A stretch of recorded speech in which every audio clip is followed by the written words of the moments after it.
वो वो बोले ना कि चादर की सलवटें कह रही है तुम रात भर सोए नहीं, तकिया भी तर है, गीली नजर है, तुम रात भर रोए तो नहीं।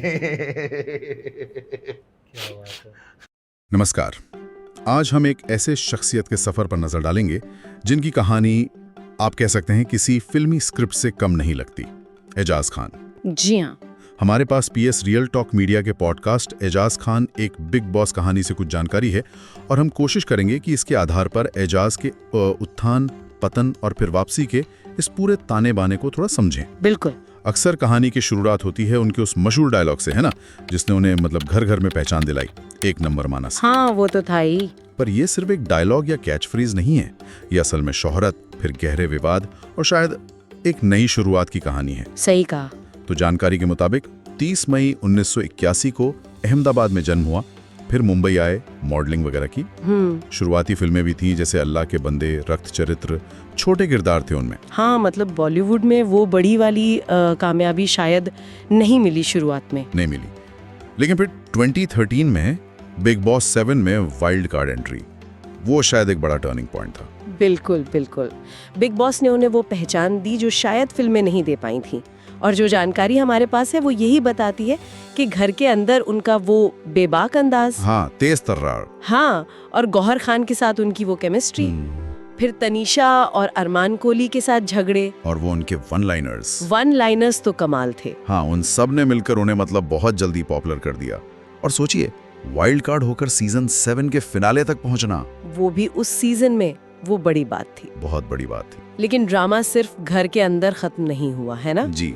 जानकारी बताती है कि बिग बॉस हल्ला बोल में वो वापस आए, जी। पर शायद ज्यादा टिके नहीं। एक झगड़े में हाथापाई हुई और उन्हें शो से निकाल दिया गया। हाँ, वो वाकया हुआ था। और शायद जैसा स्रोत इशारा करता है, यहीं से उनके लिए वो मुश्किल दौर असल में शुरू हुआ, ऐसा लगता है। इसके बाद तो जैसे विवादों की एक लाइन सी लग गई उनकी जिंदगी में, जो जानकारी है उसके हिसाब से। 2016 में एक मॉडल ने आरोप लगाया कि उन्होंने कुछ अनुचित सामग्री भेजी। अच्छा। फिर 2018 में वो मुंबई के एक होटल से कथित तौर पर ड्रग्स के साथ पकड़े गए। हाँ, वो खबर काफी चली थी। जी, और मामला यहीं नहीं रुका। 2020 में एक टिकटॉक वीडियो को लेकर एफआईआर हुई जिस पर सांप्रदायिक तनाव भड़काने का आरोप लगा। और फिर 2021 में शायद सबसे बड़ा मोड़ आया जब एनसीबी, मतलब नारकोटिक्स कंट्रोल ब्यूरो, ने उन्हें गिरफ्तार किया। आरोप था ड्रग सिंडिकेट से जुड़े होने का। बाप रे, एक के बाद एक। जी, ये घटनाएं एक के बाद एक उनकी जो पब्लिक इमेज थी उसको काफी उलझाती गईं। और इस आखिरी वाले केस में, जैसा कि जानकारी में है, जी, एजाज ने काफी लंबा वक्त, 26 महीने से ज्यादा, बिल्कुल, मुंबई के आर्थर रोड जेल में बिताए। हाँ, 2 साल से ज्यादा। और वो लगातार कहते रहे कि वो बेकसूर हैं। यहाँ तक कि ये भी कहा कि शायद कुछ मुद्दों पर बोलने की वजह से उन्हें फंसाया गया है। जी, उन्होंने अपनी बेगुनाही पर जोर दिया। फिर मार्च 2023 में उनकी रिहाई हुई। हाँ। और जानकारी ये भी बताती है कि जेल से बाहर आने पर उनमें काफी फर्क नजर आया, जैसे वजन काफी कम हो गया था। और उन्होंने खुद भी बताया कि जेल में उन्होंने काफी किताबें पढ़ी, कविताएं भी लिखी और अपने अनुभवों पर एक किताब लिखने की भी सोच रहे हैं। अच्छा, मतलब एक तरह का आत्ममंथन शायद कह सकते हैं, एक बदलाव का दौर। और फिर कहानी में एक और दिलचस्प मोड़ आता है। 2024 में सुनने में आया कि उन्होंने पर्दे पर वापसी की है। जी हाँ। एक वेब सीरीज में, और किरदार क्या, एक आईपीएस ऑफिसर का। हाँ, ये काफी विडंबना ही है कि जो इंसान खुद इतने कानूनी मामलों में घिरा रहा, वो पर्दे पर एक पुलिस ऑफिसर का रोल कर रहा है। हाँ, हाल के कुछ इंटरव्यूज में उन्होंने धोखे, दर्द और फिर उम्मीद की बातें भी की हैं, ऐसा सुनने में आया। जी।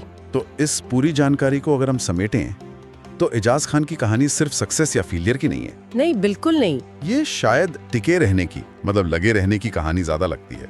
शोहरत की बुलंदी से गुमनामी तक, और फिर एक दूसरे मौके की तलाश। हाँ, स्रोत का जो निचोड़ है वो भी कुछ ऐसा ही इशारा करता है कि भले ही वो बॉलीवुड के उस पारंपरिक फ्रेम में सुपरस्टार ना बने हो, लेकिन उनकी असल जिंदगी का ये जो सफर रहा है, इतना उतार चढ़ाव भरा, ये अपने आप में बहुत नाटकीय और यादगार बन गया है। सही कहा, वाकई एक असल जिंदगी की बिग बॉस कहानी। बिल्कुल, जिसमें ड्रामा, कंट्रोवर्सी, वापसी, सब कुछ है। ये सब जानकारी सवाल मन में आता है कि पब्लिक लाइफ में गलतियों के बाद दूसरा मौका मिलना, इसका असल मतलब क्या होता है।